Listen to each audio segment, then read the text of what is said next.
Idiot Radio, taking it to the edge and back.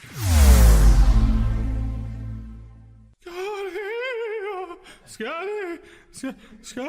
I'll take Scotty.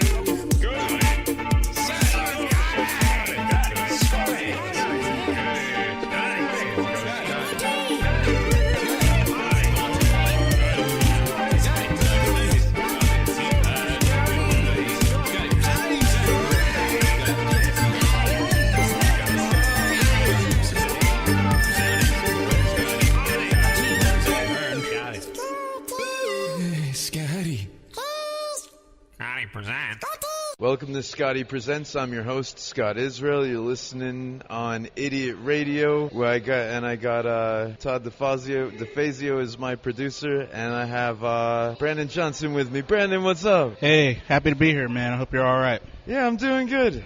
You doing good? Yeah, man. I coming off of a really good show for St. Jude's Children's Hospital Research yesterday. Myself and a bunch of other funny comics. Who else was on it? There was myself, Daniel Ferrer. Yeah. There was Ann Casper. All right. Joey Welsh. Yeah. Trey McDonough. Yeah. Adam Prevade, and also Mike DeGuglielmo. They helped put everything else together. Yeah, that sounds like a fun show. And it was headlined by Mike Sasson, so he's really hard to follow anybody else. So that was a really good show. Yeah, it sounds like a lot of fun. Where was it at? It was at Obey House Tavern. Where's that at? That's in the West End. All right. And afterwards, we also did commentary on a Wii bowling tournament that also had additional funds going towards St. Jude's Children's Research, and it was what kind of bowling? Wii bowling, like Canvas. WII. I. Yeah, like the console Nintendo Wii. Okay, yeah, sure. Yeah, but there was somebody there that was really high. Oh, all right. Were they playing the Wii? Yes, they were. Did they say Wii while they were playing the Wii? Wii. Did? Yeah? They got to, I want to say, the semifinals, and then that was it. But he was mainly just like commentating. Yeah, that's something. Yeah, he was talking about the commentators, I think, almost as much as he was bowling. So it was an interesting event, really interesting event. Right on. So that's the game you played, was the bowling on the Wii? Did you play? No, I just commentated. I put my controller down like many years ago. Yeah, you gave up gaming? Not mainly on the Wii. I still have a PS3 and PS4. Yeah. I play a lot of the fighting games that are out there. That's cool. Get Smash others. So that's the only thing that kind of occupies my time outside of like my jobs and comedy. Yeah, right on. Well, it sounds like a fun show, man. What else you been up to? Yeah, man. Outside of that, working on my next couple shows I have coming up. It's okay. He's not high. We're not high, everybody. Yeah. I'm choking on my drink. I have a drinking problem. As do all comedians. I don't mean necessarily liquor. Let's say it's water. It's just went down the wrong pipe. Yeah. My drinking problem's like the one in Airplane. Where that's what I'm talking about. That's mine. It's where you spill it on your face instead of hitting your mouth. I love that movie. That's me and was it Julie Haggerty and the one guy that escapes me. It'll come back to me throughout the show, but so that's me. But I have another show coming up October 18th. All right. It's going to be in Butler. It's going to be part of a very good show with Robert Puncher, who's hosting out of New York City. Oh, so cool. he's coming in. He's bringing in a couple New York acts, but I'm one of the guys from here in Pittsburgh. Who else from in Pittsburgh, do you know? I think myself and Marcus Cox will be on that right one. On. That's cool. That's all I know so far. And it's out in Butler? It's going to be out in Butler. You know the name of the joint? Yeah, and I think that the venue, I don't know if it's going to change to the Comtra or someplace in Arcade. They're kind of working that part out, but from what I know for now, it's going to be in Butler. Yeah. Butler County. All right. And so you don't know exactly where? I'm going to say it stays in Butler. Okay. I'm going to say it stays in Butler. Okay. More details I'll let you guys know. Right on. And then at the end of the month, on October 27th, I'll be driving out to Altoona. Oh, all right. To the Concordia Society there for a benefit for Children's Hospital. What is the Concordia Society? Yeah. What is Concordia? It's a place that's in Altoona. Shout out, because I'll be out there soon. Brandon Pine is one of the promoters out there. right. Brought a bunch of comics out there. We're going to do benefit for Children's Hospital, and I think it's a place that's has like I think a nice upstairs, and then downstairs is whatever they're going to have the comedy event. The comedy event is going to be huge. It fits like 300 some odd people. Nice. So Love a big audience. That way, if you do well, it really plays up, and like you get a couple people laughing, and it really catches fire. And if you bomb, like you really like it won't be a light one. You know, you really feel it. But I'm sure you won't bomb. I'm sure you will do very well, and it'll be a lot of fun. And where's that one at? Concordia. That's in Altoona. Concordia Society building. I want to say it's on their main street. Yeah. And it's going to be on October 27th. Good time. I'm looking forward to the drive and coming back a little bit richer, a little bit better. Cool. Are you coming back the same night? Are you going to crash out there? Or? I think he gave us an option for a hotel room, so I may. Oh, that's cool. I may take advantage. Was it like a 3-hour drive? I think my MapQuest says it's about 2 hours. All right, that ain't too bad. But I mean, it's like I also want to make sure I'm able to make it back for anything I have going on in November. All right. I think so far in November I'll be, and I think so will you at some point. We'll be both participating in that Burning Bridges comedy tournament about who's going to be the allegedly funniest in Pittsburgh. Oh, that'd be cool. Did you have to sign up for it or anything? Did they sign me up? Did you see my name on something? I believe I did. You did? I could double check. I hope I'm in it. That'd be great. I don't know how that happened, but all right. No, but you double check with John Dick Winters, who runs it. Him and Derek Minter are going to be opening up this month in October the new Burning Bridges Comedy Club, which is connected to Ham Bones. Right. And next month in November, they're going to be having a comedy tournament. I'm on there, I want to say the first Saturday. That'll be November 3rd. I want to do the 8 o'clock one. There's also another one that will start up at about 10. If I stick around, I may end up judging, being one of the judges there. So I'll participate in one and then judge in the other one. I'm looking forward to it. It's like about 10 comics per event. So I think it's like 20 comics per Saturday, narrowing it down to like maybe the top 5 each.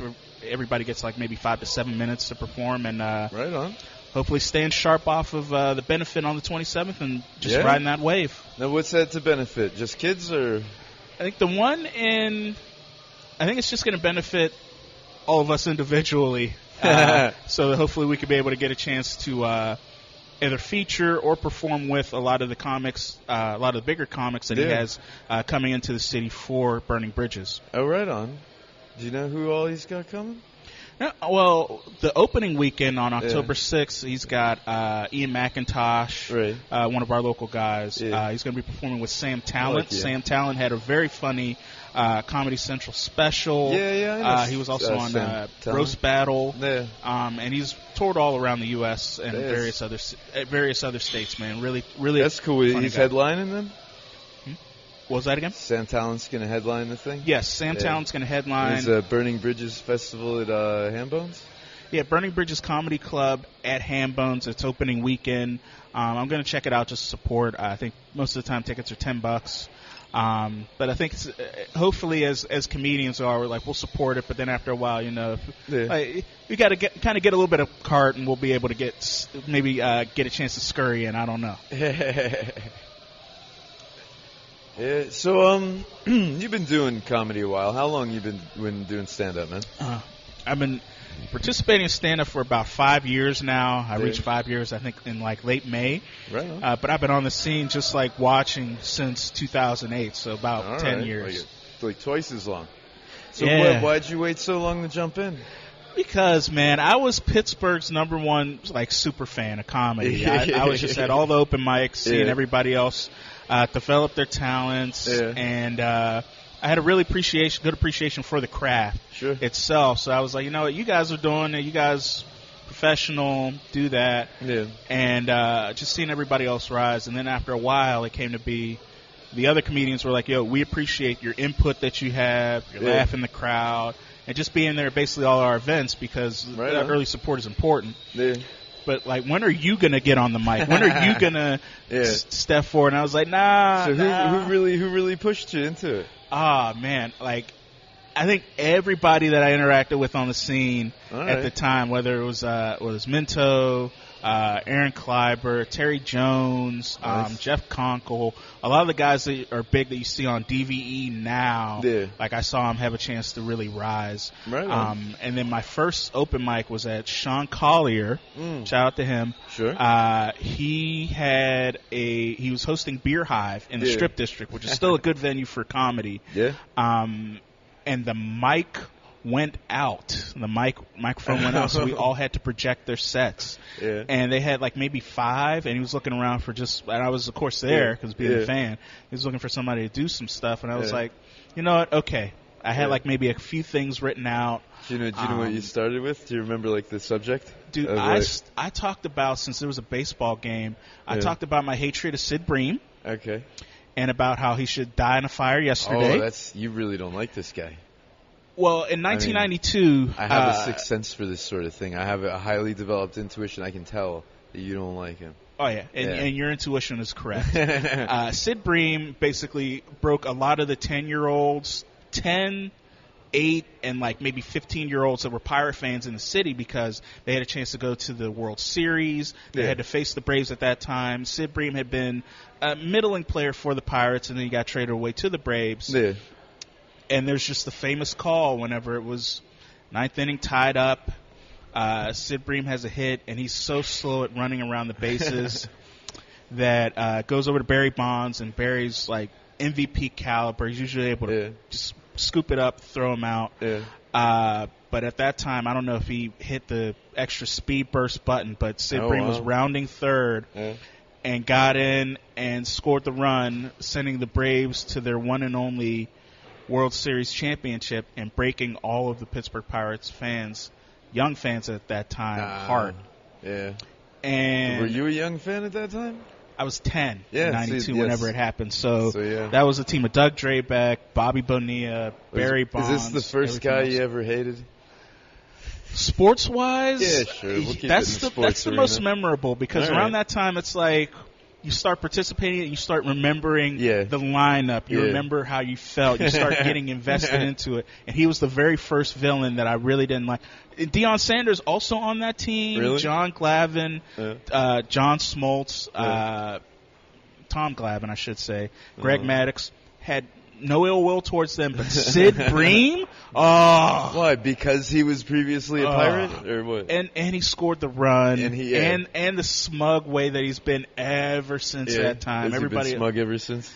And everybody's like, oh, he's actually a good guy. He lives apparently in like the Pittsburgh area, does all this stuff. But no. Sid Bream, I still stand by it. I don't care if you're listening to it now. Sid Bream, you should die in a fire yesterday. All right. And I stand by those words. Well, that's good. Those are strong words, but all right. Yeah. Yeah. Yeah. All right. Are you one of the improv guys? You do improv? Have you done improv? I've done improv a couple times, but mainly I'm just really stand-up, man. Stand-up and oriented, stand-up and do commentary, stand-up and do public speaking. That's really what I've crafted. What other public speaking are you doing besides the stand-up? I spoke at a couple conferences whenever they asked me to come in and speak to kids and stuff. Were you doing comedy at the time that you did the conference talk? Yeah, at the time, I wasn't, and in the time since, I've been like a bit of a warm-up to how the rest of the conference would go. All right. I mean, it's good work if you could get it. So does the stand-up lend to like a better presentation in the office? It depends, because there have been other comedians that I've seen come on, and it wasn't really that much of a match. Yeah. But the people that, through at least the conferences that I've been on, they kind of know already that I stick to reaching whoever they want to reach, whether it's African-American kids from 6th, 7th, and 8th grade, whether it's a church group, whether it's just somebody else who's like even in recovery. I'm looking to hopefully get into that part.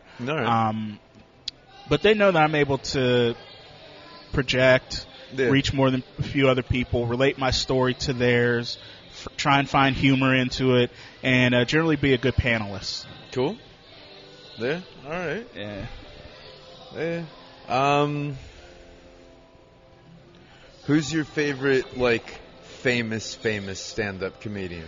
There's a lot. I think a lot of us that it's like everybody else that's on TV that's around however many years we've been in. It's like, that should be me. but I like the guy because he's funny. Well, who is it that should be you? Who's taking your spot at the top? Who is it? Dude, nobody yet, because I don't think I'm at the top yet. My favorite overall is Chris Rock. Fan of Chris Rock overall. Yeah, I have the book great. Rock This.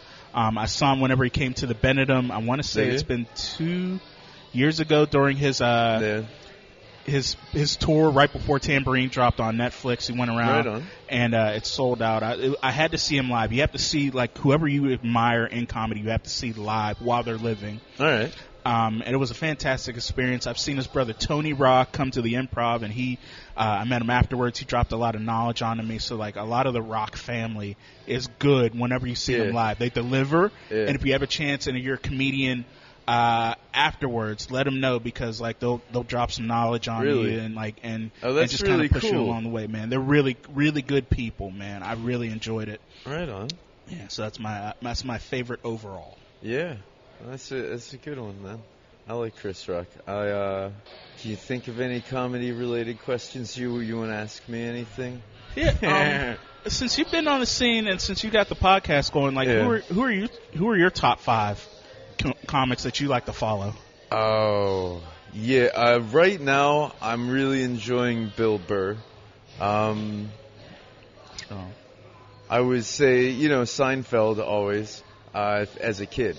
And Louis C.K.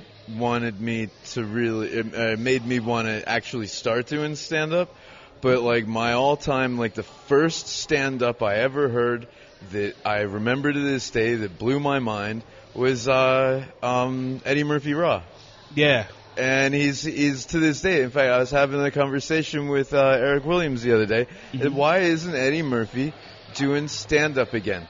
Like, he's not making a lot of movies right now in the last 10 years, right?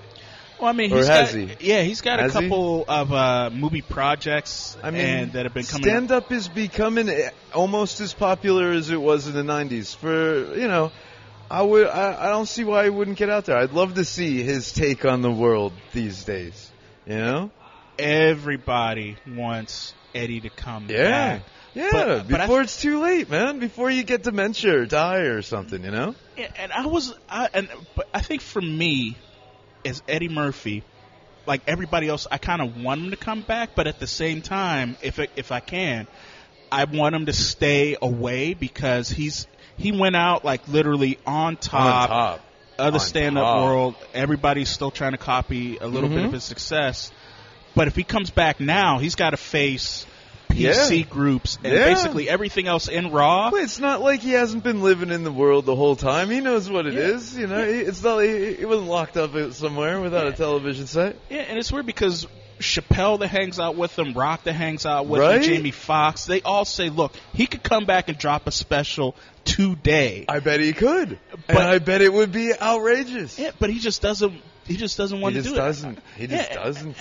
And I knew it was going to be crystal clear whenever I saw the Saturday Night Live. I think it was like their 40th anniversary show. They had Chris Rock specifically come out and introduce Eddie Murphy, and he didn't freeze up, but he was just looking at the camera, smiling, just saying, "Thank you. We're going to bring on somebody else. We're going to do something else." And that's whenever it hit me. I was like, you know what? He's not stage shook. He's just been out of the game for so long, a long that time. all of his pupils are like, "Yo, master, come back," and he's just like, nah. And I can also understand because his brother passed away. I want to say maybe like 2 years or so ago, Charlie. Yeah, Charlie was hilarious storyteller on the Chappelle Show. Yeah, and that's the thing. Charlie worked with Chris Rock, right? And he helped. Like he was like a behind the scenes guy, not only running Eddie's security, but he was just like a really good writer behind the scenes, and not too many people realized until Chappelle's show how funny he was. And then he battled. He was funny, man. He battled, I think it was leukemia or some sort of it was an autoimmune disease that took him out. Prince. The stories about Prince, and then they act Hollywood him out. Stories and Prince, yes. That really got me. Yeah, man. Funny. And I think he was like the one Murphy representative of the family that was still kind of going out there. Yeah. And before he passed away, like that was going to be his last catalyst, was that he and Charlie Murphy were supposedly going to go on tour and probably reach out to like Rock or anybody else that they wanted to basically have carte blanche to come on tour with them, do that. But then Charlie ended up getting sick, and God bless him, he passed away. So respect to the Murphy family. And now, like really, he's just gonna. I think Eddie Murphy's in line to do a remake of, I think, what is it, The Odd Couple or Grumpy Old Men? Thank you, Grumpy Old Men. And he's doing. Be a movie star, you know. I mean, Woody Allen never came back, you know. Well, I mean, Woody's. He just makes movies. Yeah, and that's the thing. Once you become a stand-up and go into directing, directing is really all encompassing. And acting and writing, as far as both Eddie Murphy and Woody Allen are concerned. But I see a difference in different kinds of stand-ups, though, because there are stand-ups who are putting themselves through the torture of being a stand-up in order to get somebody else, like, you know, maybe Eddie Murphy was doing it. I don't think so. I think he was just a great stand-up and saw an opportunity to be a movie star and was like, yeah, that makes sense, you know. But then you get Woody Allen. I really think that he didn't want to do stand-up in the first place, was really good at it, and then got out of it as quick as he could. And then you got like Seinfeld and Louis C.K. and Bill Burr, who are just very, very happy being stand-up comedians. Yeah, and I think with Woody Allen, it was just like a different kind of culture at the time, because he and essentially Cosby helped make that whole Greenwich Village scene in New York, and it was like became a happening thing as far as you saw, like Jack Parr. That's a fucking shame with Cosby. He had such a great history and reputation until. But yeah, go on. I'm sorry. Well, I was saying with Woody Allen, once you go out and start directing like really influential films about New York, whether it was Manhattan, whether it was I liked Play It Again, Sam. Then he did Bananas, and like all his movies from like the late '60s to like the mid '70s are still benchmark movies that other people go to for directing. Yeah. And once he gets all of his jokes basically out there on film, that's kind of like what any comedian wants us to do in like TV or media or something else like that. He was doing that back at that time. So now that he's gotten all that out, like I don't imagine him coming back and talking about how New York cab drivers are having, or what's this Tinder and Uber thing. Like I don't expect him to have that. I expect them to come I expect those jokes to come out into his movies more than it being on stage and I'm like 5 or 50 rows back soaking all that in. So I think now that he's bought that out, it's like there's nothing else for him to do. Whereas you have your Bill Burr, Seinfeld, I think, has produced one. Chris Rock went into directing, but he's still coming back to stand-up. He did top 5. Well, I know he's been in some movies, for sure. Yeah, and I think once you're able to still find them, whatever medium it is, for you to get out like your best jokes and your most honest thoughts, then if it's away from stand-up, then so be it. It's like, like we just talked about with Rock. Like I think there's so much good material that he has, you couldn't put it in just one movie script and have it come out. He has to like be back on the road, stay sharp, get back out there. And also the reason why he went back on tour is because he went through a huge divorce. So to help pay all that off, he has to go back on tour. So he did a bunch of stand-up to fill up the coffers. I love it. Yeah, man. If you got the talent and people are willing to pay, and you got it, and the missus has a certain lifestyle, then hey, I'll be back in the Chuckle Hut in Boise, Idaho. Knock him out. No, I mean that's rough though too. Me and an old friend were listening just to a Bill Burr set from years ago, because. Arnold Schwarzenegger being a great man came up. Like he was questioning it, and I was like, "Oh, Bill Burr's got a funny bit about," and it's kind of cushioned in front of this bit about like, okay, so Tiger Woods cheats on his wife, they break up, and she takes him for like $250 million. Yep. And Bill's just sort of like, but she didn't hit any of the putts. She was never on the greens. She didn't earn that money. She's a glorified babysitter worth $250 million. That's direct. I mean, that's a scary thing about marriage. I mean, have you ever been married? No, I've never been married. I've been in, I think, less relationships than I have been alive. So that's where I'm at. And it's very weird because comedians, you have comedians and athletes, you have that cheating aspect where they could talk about it, and then if you're in Rock's case, you kind of have to go out and like still perform. You have like what everybody else talked about with Kobe Bryant, where he basically stayed together, bought her just like a massive ring, and just decided, let's keep the money with us together. But you hear about this a lot about people of great influence, whether it's even Louis C.K. talking about his divorce, everybody else, and even Chris Rock now, he talks about his divorce on stage, about how they made the choices to go away from their marriage, having those repercussions, having to try and mend it because they now have kids, and then how they're going to be seen going forward. So I imagine Bill Burr having like very funny take on to it because he's still married. He still has like a young wife, and he's actually in an interracial marriage, which also adds to levels that he may have a chance to get in touch with. But just for him being Bill Burr, like I think it's important that he regiments himself to where he has enough time by himself to where he's not out and thinking about going astray. He has all this cachet and stuff, so you'll see him on the road, and he actually will go back to. I mean, it just seems like a dangerous, unnecessary thing to do. You know, get married, have kids. I mean, if you're, Yeah, but I'm 36, man. I'm 36. I'm at that age where it's like I don't have a biological clock. But everybody else wants to kind of put a clock on me. You could still make a baby in 20 years, if you really wanted to. I mean, that's the way to do it, is like help raise the kid till it's like 7, then punch out. Boom. See, I'm more along the lines of, and you don't. No, I think we'll both be in diapers. Like that's my thing. It's like we'll both be needing the woman to help us out, help us go through. It just makes me feel bad for her. No, I mean, if it's a lot to do. But if it's we're a lot of care. Well, hopefully you're successful. You get a couple of a wet nurse and a dry nurse. Yeah.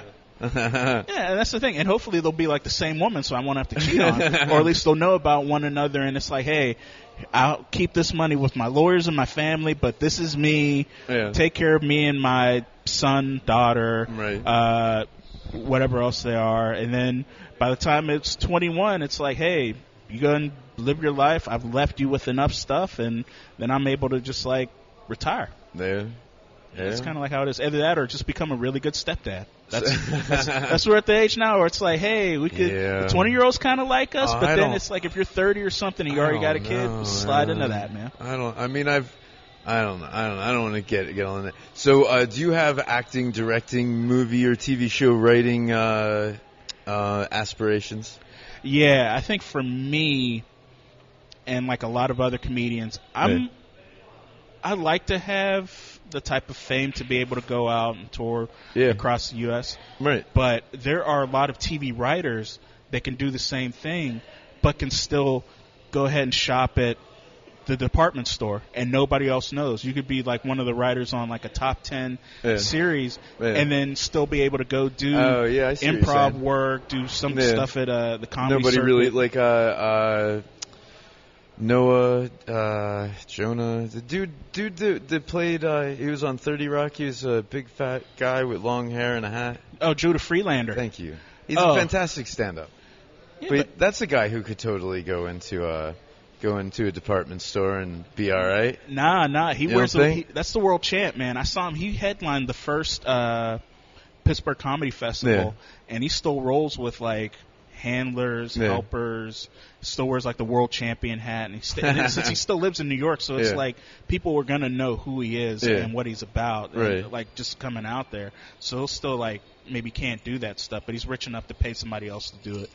Whereas me, like if I could be a writer on like a decent show, make a decent amount, 6-7 figures, live wherever else I need to. Do they have 7-figure earning writers? Writers, not actors or directors. Writers.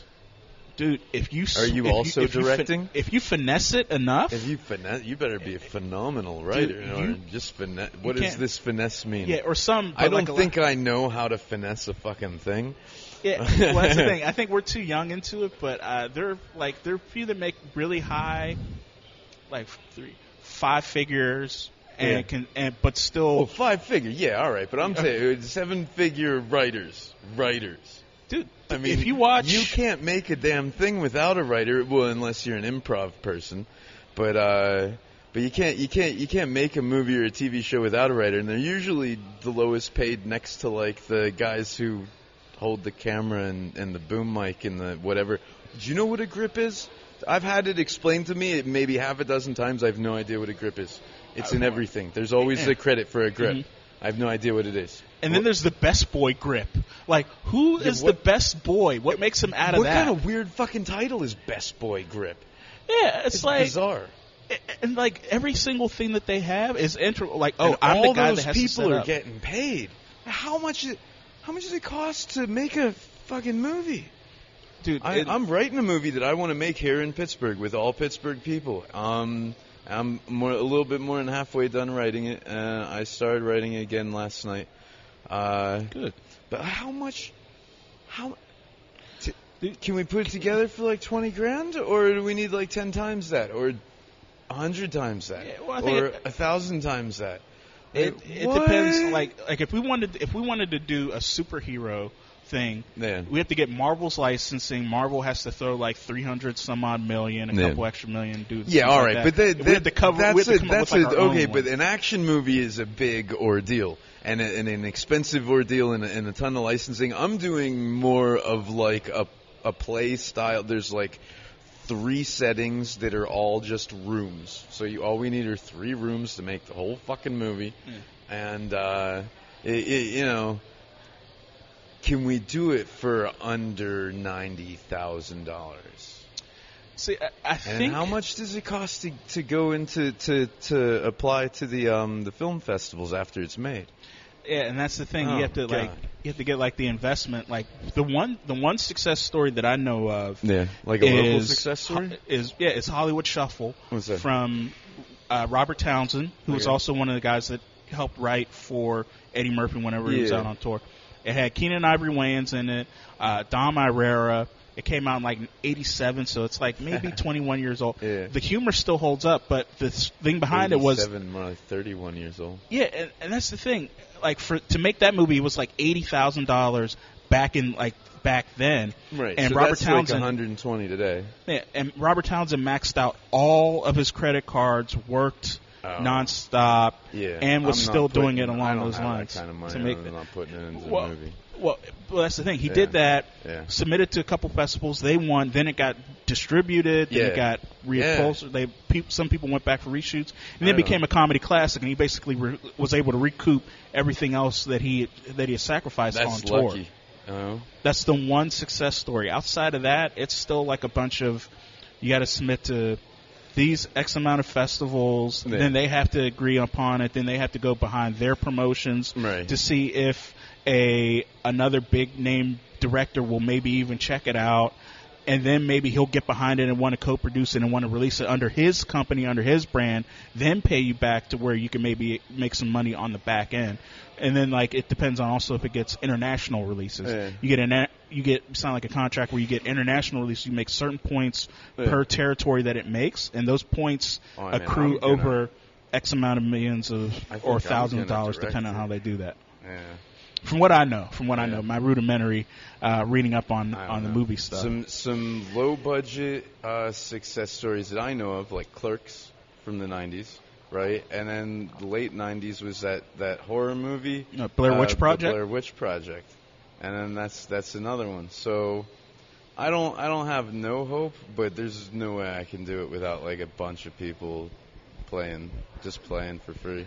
Yeah, well, I think Clerks has a book out about how Kevin Smith did it. Yeah. And then Blair Witch, like if you like Google search, I'm pretty sure like the everything else behind them, I'm pretty sure like even like the original stars, they haven't done anything recently. You could pretty much reach out to them through social media and be like, hey, how did it happen? What did it do? And they'll actually be able to reach out for you. They might be working at your local McDonald's or something like that. I don't know where they're at. Yeah, but you can pretty much go to the source and ask them what they did, and then kind of follow that. No, that's lead. a good idea. After I'm done writing this stupid thing, I think I'll do that.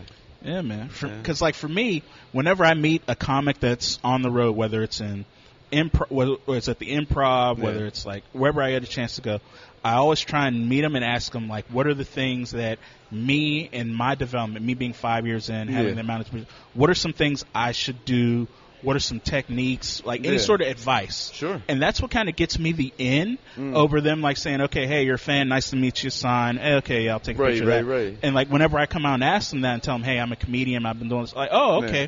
I get a chance to have like that face-to-face personal time. I get a chance to have that with the comedian. So with you directing, that's the only thing I could think of is just just going for the advice more than anything else. Right. And then there will be people willing to give you their advice, their time through everything else. That's awesome. I would have never even thought that, you know? Yeah. Like, there's all these people and these big stars. I would imagine that after I'm done doing an hour, I'm going to be, like, tired? No? Or are you all keyed up and want to keep the party going? I don't know. It depends. Like, once again, if you're Louis C.K., I mean, hey, you want to see some ladies and do some things with them. A lot of times, like if you're Tony Rock and you're on like the last day, you may just want to go out and have like a nice meal and then rest up because you got to take off for the next city. Sure. Other guys really are party guys and want to be like, yo, I am keyed up. Let's do this, that, and the other thing. You're a comedian. Show me where it is. Maybe I'll hit a stage with you. Maybe we'll go to a titty bar.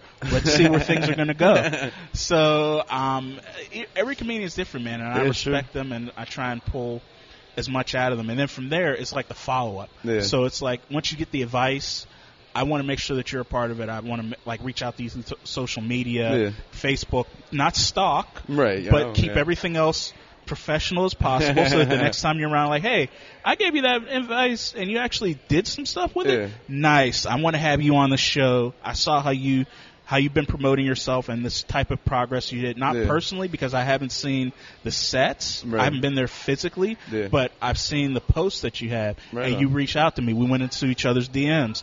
I like you. I maybe want to put you onto this show, or I have this opportunity for an acting gig or writing gig or something else like that. I could connect you with this person. And then just go from there, because I think much like the rest of the world, and even as comedians, as we pursue stuff, as writers, as we pursue stuff, it's about relationships, and it's about the relationship building. Right. And are you building, maybe it's not so much your brand, because your brand could stand on a bunch of sand, and I know that rhyme. But if you're building your brand off of integrity and nothing really substituting the work that you put in, then other people are going to know and be like, yo, you're consistent, you're solid. I feel happy with giving you this thing. I feel like you're ready for this. I feel like I can make this connection because it'll also come back to benefit me. Right on. So as long as you keep with that, man, that's what's helped me out like immensely. And like, I'll take that. That sounds like good advice. Yeah, it sounds like good advice. But in practice, it's hard as hell. I've told many young comedians like the things they laid out, and then they've ended up going to be lawyers. Or they've ended up just being like, and then like they just didn't do it. I mean, I could see that a lot of. It's like I had good sets the last 4 or 5 weeks. Nothing but good sets.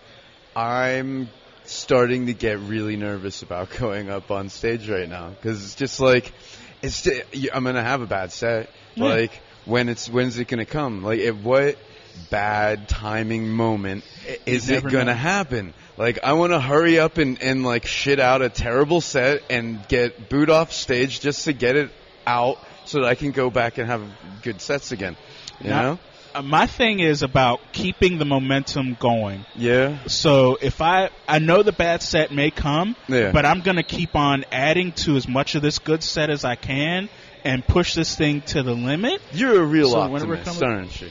No, well, like a positive oriented optimist. Well, that's the thing, because if you keep on waiting for the bomb, and knowing that it's going to come, once it does hit, it's going to be a self-fulfilling prophecy, and sure. you're never going to advance. Well, why You're can't never I? gonna advance. I mean, I'm good. It's going to happen. Even the big guys bum sometimes. Oh yeah, You know. oh yeah. Yeah. Rock bombs, Yeah. Seinfeld bombs, all of them bomb either personally or something else along those lines. I mean, I could watch Seinfeld bomb, but I don't want to watch Chris Rock bomb. You know? See, that's the thing. He's got the cachet to where if a joke, even if it isn't good, people will still laugh. Right. So he has to go back to his circle, his inner circle. Yeah, his inner circle to be like, keep was it real, it like, funny? yo, was this good? Or once you become at that master level, he's in tune with how it was. It's like, you know what? I know I'm hard on myself, but I know that this punchline needs some extra stuff. I need to really set up the story a little bit more. Right on. I have to go through these two other things before I go and do this again. So in his mind, he's bomb. At the crowd audience, he's fantastic. And his crew of people, one person may say, yeah, he's good, and the other one's like, yo, the rest of that stuff needs work money. Right. So I think also with that, I try and keep my circle like a friend like yourself, other people that could be like, yo, I think I did really well, but how do you feel about this joke? How do you feel about this? And that's like comes with confidence. Yeah. And all of us, like, as comedians, as soon as somebody pays attention to us, like, hey, good set, you're like, oh, God, where do I blow you? Like, how do you want to get some drinks afterwards? You really like me? You want to go after that? So you have to, like, balance out the thing where the crowd is going to come up to you and say, hey, good job, good show, as opposed to you thinking, like, what I did was terrible, sulk, do all this other kind of stuff, go out drinking and everything. So to find that happy balance, you could be the realist optimist that you can, or the realist pessimist that you can. Oh, right, but for and then, me like, to survive, all the grays areas and grays and such. I don't know. I don't know. I'm back and forth. Yeah, no, I'm to be the realist, optimistic man, and pessimistic all at the same time. Yeah, and that's the thing. As long as I'm getting on more shows, as long as I'm getting on benefits. You are pretty consistently, aren't you? You had a good year getting on shows this year? I've had an excellent month where I produced my first show at the beginning of September. Yeah. I had a show last night, a benefit last night. Right on. I had a benefit 2 weeks before that. Right. And then right after I produced my first show, I had a benefit. So out of the 4 months or so that's in this month, I was on stage either producing or performing 3 of those. Right, that's great. So for me, that's September to remember. Yeah. And like I plugged my shows at the beginning, I'm trying to see how much other stuff I could fill in for the month. Yeah. For next month. Yeah. Keeping the momentum going. Right and seeing what other stuff I could learn from either other performers that I'm either performing with or at the open mics that I go to, which sort of new stuff is ready. So we could always have like our money jokes, the jokes that we save for the shows, and the open mic stuff which we're working on, which we're chiseling on, to hopefully get to the money jokes so that we could be able to advance. So I got to try and keep the momentum going in one, having it pay off in one, and then just kind of go back and forth with that. Hey, honing the craft. The comedy grind, and it is a grind, ladies and gentlemen. Damn. All right, so do you have a Facebook, Instagram, Twitter that you want to put out there? Yeah, thank you. Facebook, Brandon Johnson. There are a couple other Brandon Johnsons that are on there who I'm probably friends with. But myself, it's usually I promote my stuff on my Facebook page. I put out a couple jokes. A lot of my memories I'll put out there, too. I'm really on Instagram now. Yeah. It's B.A. Johnson 7. All right. B. Johnson 7. That's the one where I put up a lot of also pictures of my, like, after the mics, after everything else is going. So I try so with the picture, I try and, like, just kind of correspond with the moment that happened afterwards. Like, whether I felt really good, how much money I was able to help raise for an opportunity, or if I felt like I kind of bombed, but everybody else did really well. I put a lot of that on my Instagram. Yeah. I'm not on Twitter. Although I think maybe I will within the next couple months, that and hopefully getting starting up a website and getting like professional photos and kind of developing that. Right on. Seeing how things go. And people have asked me about a podcast, so I don't know whether like my own podcast, I don't know how. Are you going to start a podcast? I mean, it seems like everybody has a podcast. But for me, I think and I've done everything else slower. Like I haven't been, I've been slow for Instagram. Right. I was on Facebook, like one of the earlier college ones, like before it started to become mainstream. Yeah. So those are the two mediums that I really use the most. Right on. But I think for me to evolve, for me to get out there for more festivals, I kind of have to get the website. I have to get more of a social media following. Gotta I have to build that constantly up. evolve, invest in yourself. Yeah. Blah. Yeah.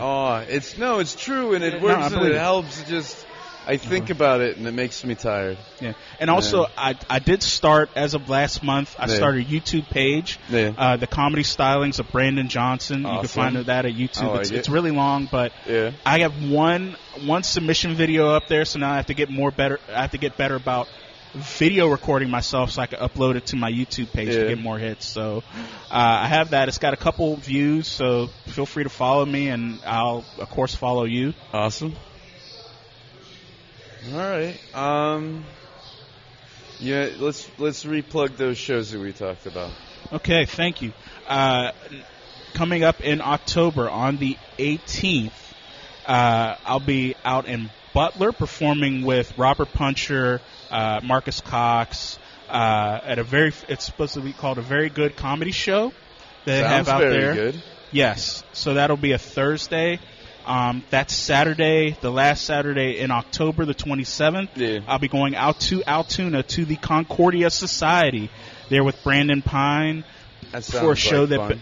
Thank you, for a show that benefits Children's Hospital. Yeah. So we're going to be doing good work for the kids. Right on. Then on November 3rd, that first Saturday in November, you catch me at the Burning Bridges Comedy Club, which is next to Hambones, as part of their stand-up competition.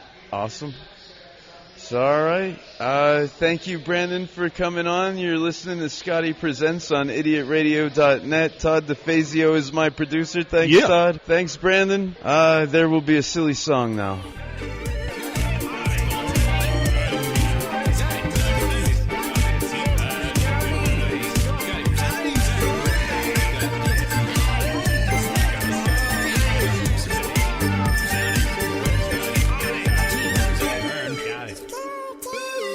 Scotty presents.